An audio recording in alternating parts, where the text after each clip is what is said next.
तैयारी छठ पूजा की।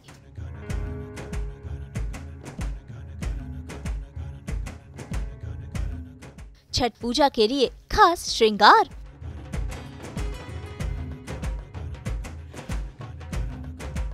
स्मृति सिन्हा की सज धज। भाई मौका है छठ पूजा का और ऐसे में आज हमारे साथ हैं भोजपुरी फेम एक्ट्रेस स्मृति सिन्हा और आज वो बताने वाली हैं छठ पूजा का महत्व, करेंगी पूजा की तैयारी। कांच ही बांस के बहंगिया बहंगी लचकत जाए, होई ना बलम जी का हरिया बहंगी घाटे पहुँचाए। बताएंगी कि कैसे छठ पूजा के लिए रेडी होना है, कैसे करने हैं 16 श्रृंगार, क्या है इस सिंदूर का महत्व, साथ ही कैसे मनाएं छठ पूजा का ये पर्व, ये भी स्मृति हमें बताने वाली है। इतना ही नहीं, आज तो वो छठ पूजा की अपनी यादें भी ताज़ा करेंगी। तो चलिए सीधा चलते हैं स्मृति सिन्हा के घर पर देखने उनकी तैयारी छठ पूजा की। साल का सबसे खास और बहुत ही पवित्र पावन अवसर आ चुका है। छठी मैया का ये जो त्योहार है छठ पूजा, जिसे यूपी, बिहार, झारखंड में बहुत ही प्यार से मनाया जाता है और मुंबई में भी जहाँ पे भी इनके वासी होते हैं, छठी मैया के भक्त होते हैं, वो हर जगह उसे अपना बना लेते हैं और स्मृति जी भी उसीलिए हमारे साथ है। छठी मैया की जय। पहले सबसे तो जय छठी मैया और मुझे देख रहे सारे दर्शकों को मेरा प्रणाम। हमारी माँ है, उनको इतनी ज़्यादा शिद्दत से और इतनी ज़्यादा श्रद्धा से हम मनाते हैं, तो मैं भी अपने घर में देखती आई हूँ, वैसे ही पली बढ़ी हूँ। छठ का पर्व हमने मतलब जितना हो सकता है पवित्र, एक तो वो कार्तिक मास होता है, पवित्रता का सबसे ज़्यादा पूरे साल का सबसे पवित्र मास होता है कार्तिक। और यहाँ जब हम छठ मनाते हैं, अपने वहाँ जब छठ मनाते हैं तो मतलब सिर्फ घर को ही नहीं हम लोग साफ़ करते, बल्कि मुझे लगता है पूरी कॉलोनी साफ़ हो जाती है।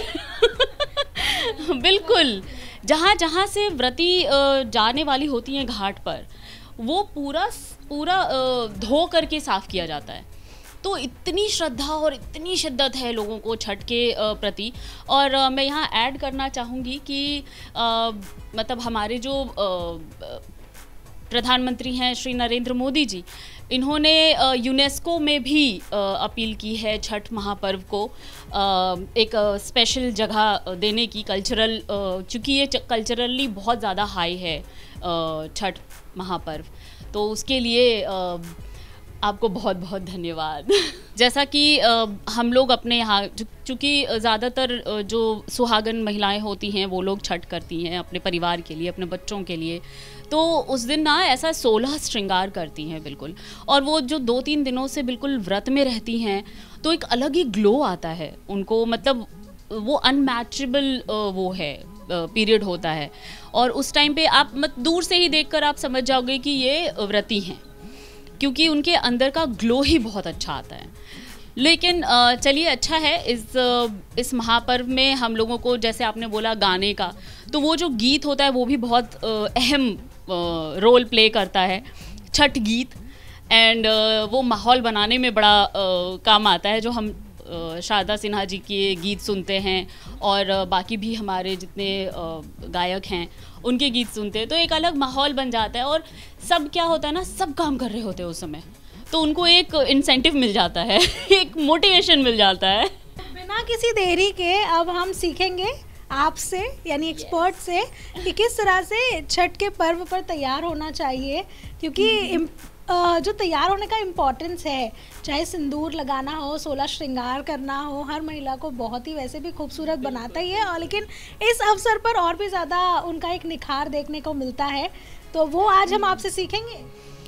सिखाना तो चलिए, मैं क्या ही सिखाऊंगी। एक औरत, मुझे लगता है हर लड़की को, हर औरत को तैयार होना बहुत अच्छे से आता है। हाँ, मैं ये दिखा सकती हूँ कि मैं कैसे छठ के लिए सजती हूँ। और मैं अगर मुझे लोग फॉलो करते हैं और जो मुझे लोग देखना चाहते हैं छठ के व्रती के या फिर छठ के लिए तैयार होते हुए, तो देख सकते हैं। तो भाई स्मृति तो छठ पूजा के लिए काफी एक्साइटेड है और आज वो हमें बताएंगी कि कैसे इस खास पर्व के लिए सजे धजे। तो शुरुआत की है स्मृति ने अपने मेकअप से। भाई पहले ही स्मृति ने बेसिक मेकअप किया हुआ है, लेकिन त्योहार है तो मेकअप थोड़ा लाउड होना तो बनता ही है, इसीलिए वो अपने मेकअप को थोड़ा सा और लाउड कर रही हैं। हाँ जी, तो सबसे पहले मैंने अपना स्किन प्रेप किया है। उसके लिए मैंने प्राइमर लगाया है और प्राइमर से भी पहले हम मॉइस्चराइजिंग और सनस्क्रीन लगाते हैं, तो वो तो मुझे लगता है सबको पता ही होगा। और उसके लिए पहले प्राइमर लगाया एंड देन फाउंडेशन, और फाउंडेशन के बाद जो सबसे पहले मैं करती हूँ वो होता है मेरा आईब्रो शेप करना। सो ये मैं थोड़ा दिखा देती हूँ।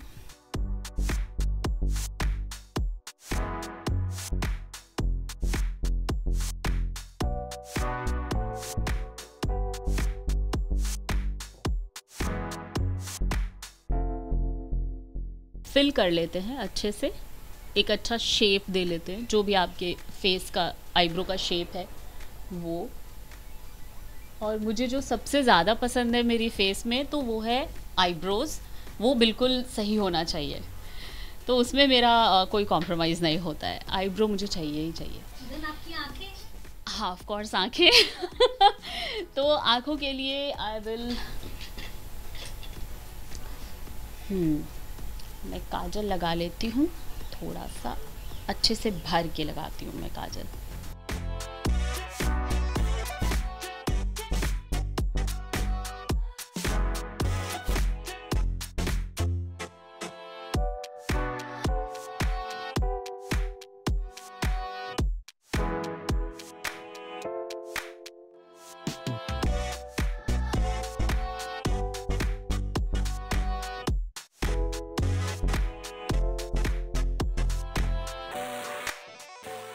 साड़ी पहनने वाली हूँ, रेड कलर की साड़ी है, तो उसके हिसाब से मैंने आई शेडो यूज़ किया है। मैंने थोड़ा सा न्यूड बेस दिया है एंड देन आई बॉल जो है वो थोड़ा स्पार्कलिंग रखा है मैंने, तो आपने देखा होगा मैंने थोड़ा सा स्पार्कल बस ऐड किया है।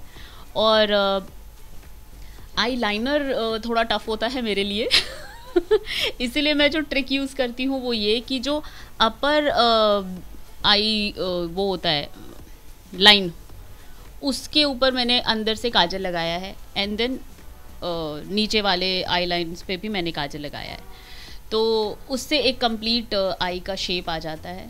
और फिर हैवी मस्कारा कर लिया तो वो प्रॉपर आपको एक फील दे देता है कि आपकी आंखें निकल कर सामने उभर के आती है मेकअप में, एंड आई थिंक ये एक अच्छा ट्रिक है।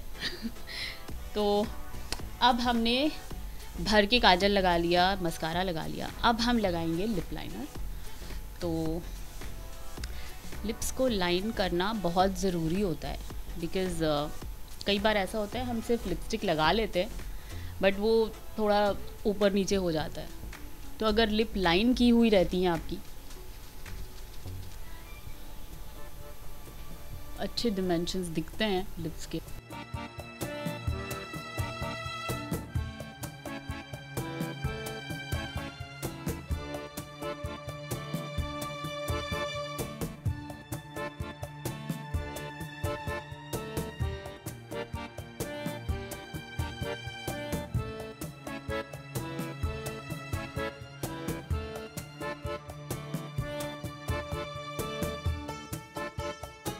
अगर पॉसिबल है तो आप रेडी टू वेयर साड़ी ले लीजिए आजकल तो सब कुछ बहुत इजी लाइफ हो गई है, लेकिन बहुत सारे ऐसे जो व्रती होती हैं हमारे बिहार में, बहुत सारी ऐसी व्रती हैं जो कि स्टिच्ड कपड़े नहीं पहनती हैं, तो उनके लिए तो खैर कोई प्रॉब्लम नहीं है, वो लोग अपने जो सदियों से उनकी प्रथा चलती आई है वो कर लें।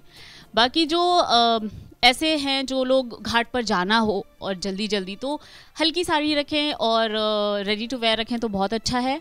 और अगर आप नहीं भी रख रहे हैं रेडी टू वेयर तो भी आप लाइट वेट साड़ी पहन सकते हैं। कलर्स भले आप बहुत ब्राइट रख लो लेकिन साड़ी लाइट वेट हो। हमारे तरफ ऐसा होता है कि बनारसी साड़ी निकाल लेते हैं, बहुत लोग ऐसे होते हैं तो वो फिर ना संभालना थोड़ा मुश्किल हो जाता है। तो इसलिए मैं जैसा फील कर चुकी हूँ अभी तक, मुझे जो लाइट कपड़े, चूँकि घाट पर जाना होता है, कितना सारा सामान लेकर जाना होता है, सूप होता है, दौरा होता है, ठेकुआ और ये जो नारियल होते हैं, वो बहुत सारा चीज़ लेकर जाना पड़ता है। तो उसमें अगर आप अपनी साड़ी में उलझ के गिर जाओगे तो कोई पॉइंट नहीं है तो जल्दी जल्दी तैयार होकर आती हूँ, मैं साड़ी पहन कर आती हूँ।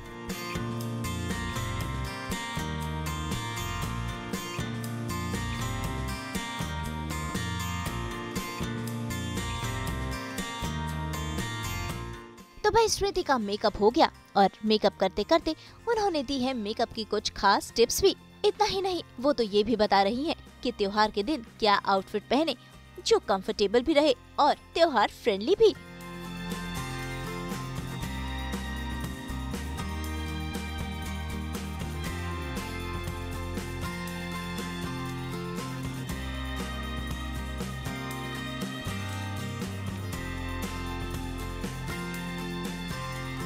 अगेन ये एक लाइट वेट साड़ी है और रेड कलर जो मेरा फेवरेट कलर है तो इसलिए मैंने इसको रखा है। और चूँकि ये थोड़ा गोल्ड एंड रेड दोनों है, तो मुझे लगता है ये हमारे जो छठ का जो वाइब है उसको भी मैच करता है, तो इसलिए मैंने ये साड़ी चूज़ की है। तो चलिए दोस्तों, मैं जल्दी से चेंज करके आती हूँ। ओके तो भाई झटपट से चेंज कर स्मृति अपने लुक में आ गई है। उन्होंने पहनी है ये लाल साड़ी खास छठ पूजा के लिए। तो आइए उन्हीं से जानते हैं कि छठ पूजा का पर्व उनके लिए कितना खास है।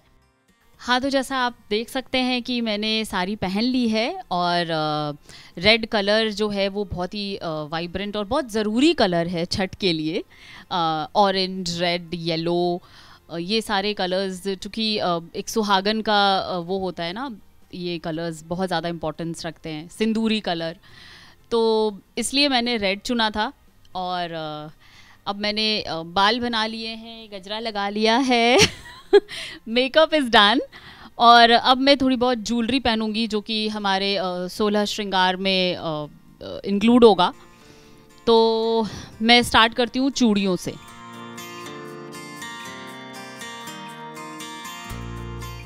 रेड चूड़ियाँ हैं मैचिंग, तो मैं ये पहनने वाली हूँ।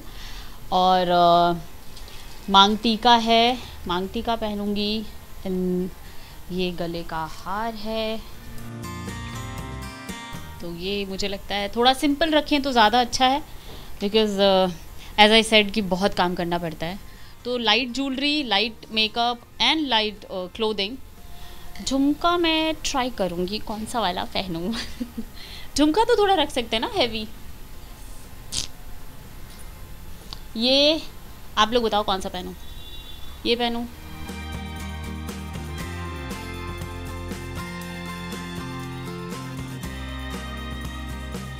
और मेरे साथ क्या है ना, मैं मतलब जैसा मैंने अभी ये पहन रखा है, बस इतना सा। ये तो मुझे थोड़ा लाइक आप लोगों के लिए रेडी होना है, तो हमारे दर्शकों के लिए तो हम कुछ भी करते हैं कितना भी कितनी देर देर तक हम लोग सज संवर के रहते हैं अपने दर्शकों के लिए।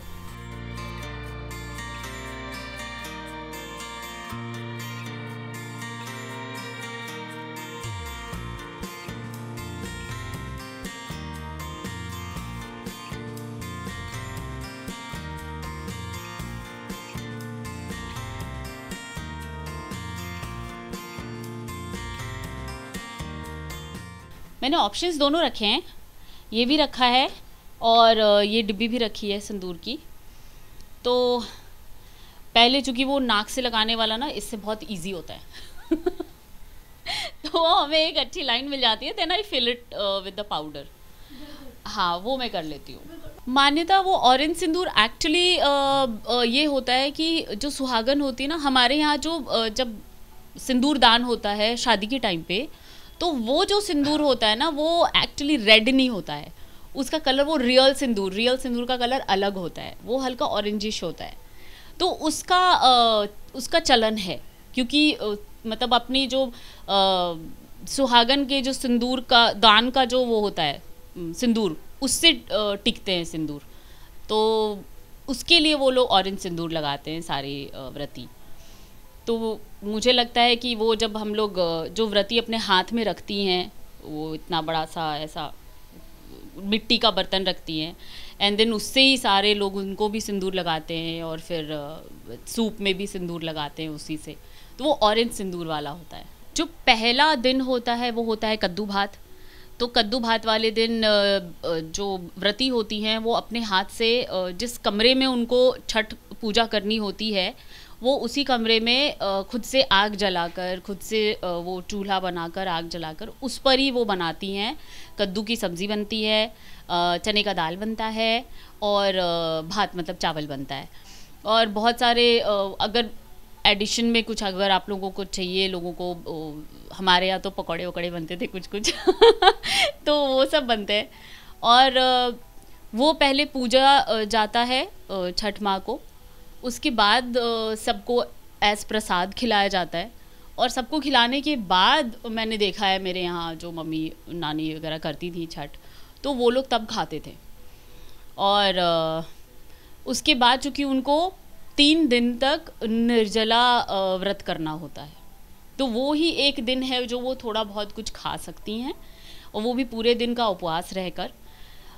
उस दिन से फिर हम लोग अगले दिन फिर होता है खरना, जिसमें कि खीर बनती है, और रसिया भी बनता है उस दिन। मेरे मुंह में पानी आ गया तो रसिया जो होता है वो गुड़ के रस में इसके ईख जो होता है ना, गन्ने का रस, गन्ने के रस में चावल को उबाल के, जैसे खीर बनता है वैसे ही, लेकिन वो गन्ने के रस में उबाला जाता है, इसीलिए उसको रसिया बोलते हैं। और जो नॉर्मल दूध में जो चावल डाल के वो खीर बनाते हैं, तो वो प्रॉपर खीर वो प्रसाद में भी चढ़ता है, और कुछ लोग रसिया भी चढ़ाते हैं। तो हमारे यहाँ दोनों बनता था।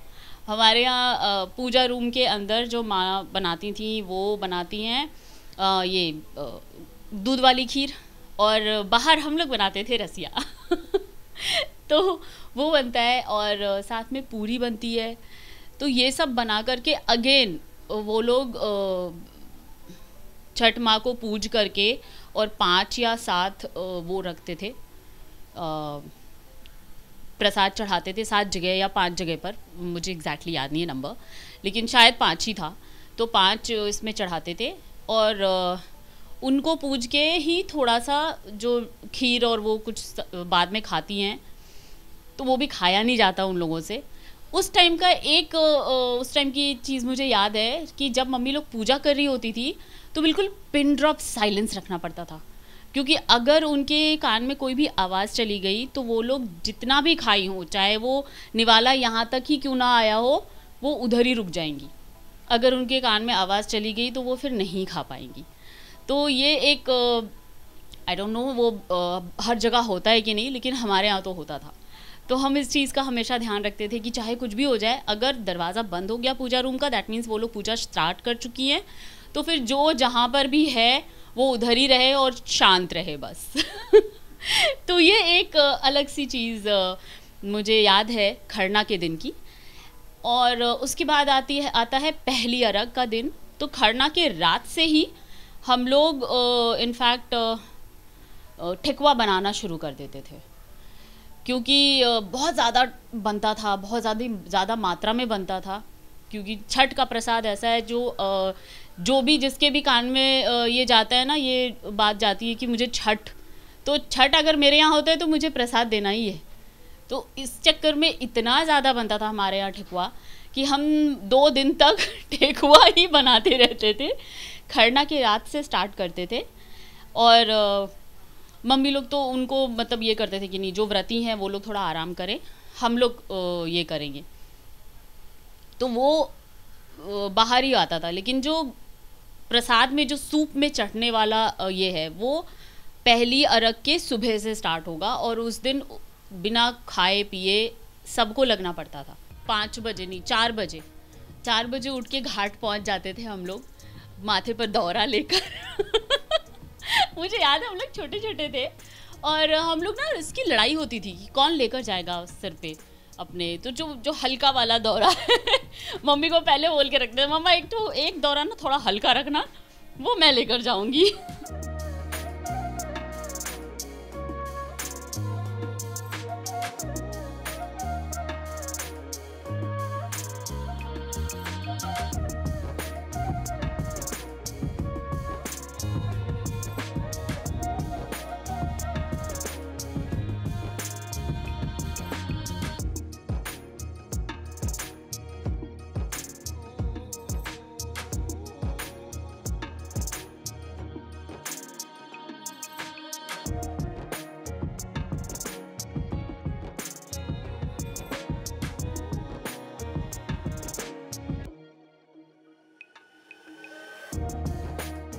तो भाई स्मृति तो त्योहार के लिए पूरी तरह से तैयार है।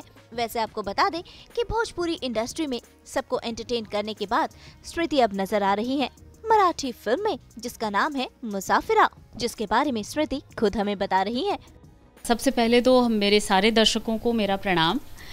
और भोजपुरी में तो खैर आप लोगों ने मुझे अलग अलग बहुत सारे किरदारों में देखा है और बहुत बहुत भर के प्यार भी दिया है। तो इतना अच्छा भोजपुरी बैकअप होने के बाद जब मैं मराठी में गई तो मुझे लगा जैसे कि मैं एक स्टूडेंट हूँ मुझे हर कुछ सीखने की ज़रूरत थी वहाँ पर। जो सबसे पहले तो लैंग्वेज के लिए मुझे बिल्कुल भी मराठी नहीं आती थी, तो मैंने मराठी के ट्यूशन्स किए, मैंने मराठी के वर्कशॉप्स किए।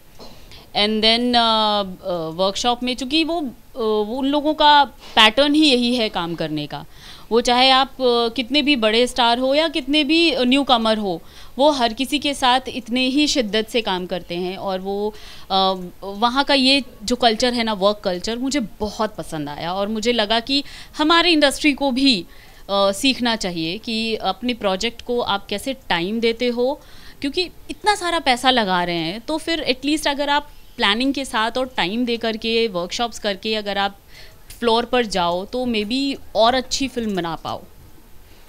तो मेरा जो एक्सपीरियंस था वो बहुत ही अच्छा था। और हमारी मुसाफिरा फिल्म मेरी है पहली मराठी फिल्म है मेरी। और पहली ही फिल्म में मुझे एक अच्छा रिकग्निशन मिला, बिकॉज़ नासिक फिल्म फेस्टिवल से मुझे बेस्ट डेब्यूटेंट का अवार्ड भी मिला इस फिल्म के लिए।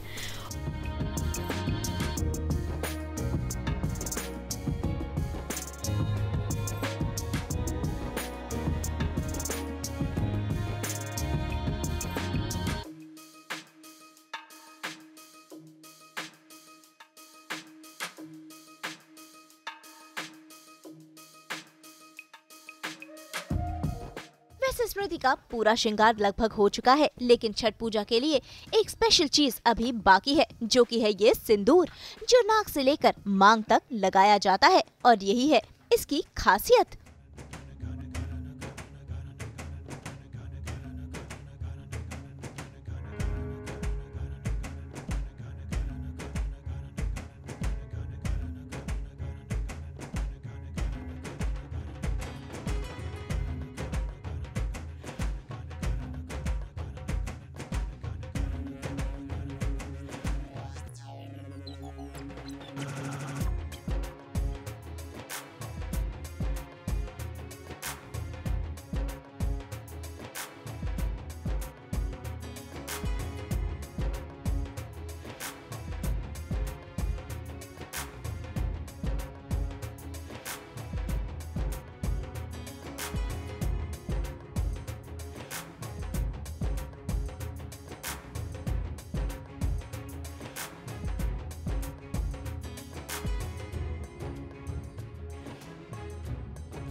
आप देख सकते हैं मैं पूरा रेडी हो चुकी हूँ और जो जितना पॉसिबल हो पाया है हमने 16 श्रृंगार किया है तो ये 16 श्रृंगार के साथ छठ महापर्व मनाने का एक अलग ही मज़ा है। और जो व्रती होती हैं वो जैसे ही उन पर वो सिंदूर लगता है, ये यहाँ से पूरा नाक से जो लगाते हैं, तो उसका पूरा लुक ही चेंज हो जाता है उनका।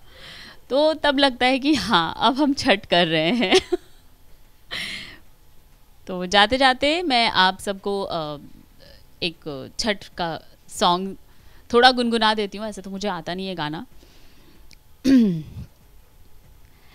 कांच ही बांस के बहंगिया, बहंगी लचकत जाए। कांच ही बांस के बहंगिया,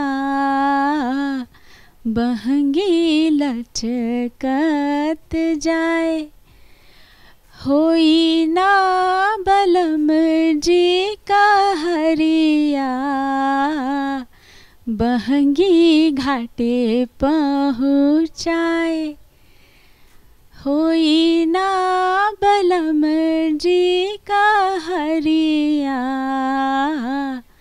बहंगी घाटे पहुँचाए।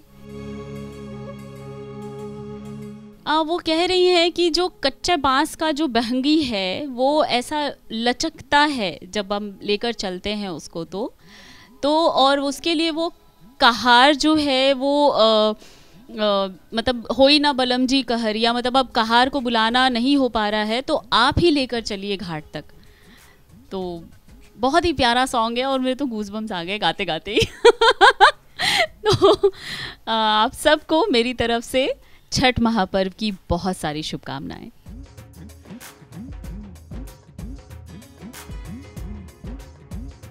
तो भाई स्मृति सिन्हा की छठ पूजा की तैयारी तो हो चुकी है पूरी और वो इस पर्व को मनाने के लिए पूरी तरह तैयार है। उम्मीद है आपने स्मृति सिन्हा से ली होंगी मेकअप और इस त्योहार की कुछ खास टिप्स। आप भी खुशी खुशी मनाइए छठ पूजा का ये त्योहार। मुंबई से रोशनी विश्वकर्मा के साथ ब्यूरो रिपोर्ट। हम तो लेकर ही आते हैं आपके लिए 24/7 एंटरटेनमेंट की गुड न्यूज़। तो अगर आपको ये वीडियो पसंद आया है, आप जानते हैं आपको क्या करना है, आप इसे लाइक करें, कमेंट देके अपनी राय ज़रूर दें। ऐसे ही एक्सक्लूसिव कंटेंट के लिए हमारे चैनल को सब्सक्राइब ज़रूर करें। और अगर आप यही वीडियो फेसबुक पर देख रहे हैं तो हमारे फेसबुक पेज को भी फॉलो करें। और हाँ, व्हाट्सएप पर जाकर वहाँ भी हमारे चैनल को फॉलो कीजिए ताकि आप ना मिस करें एंटरटेनमेंट का कोई भी अपडेट।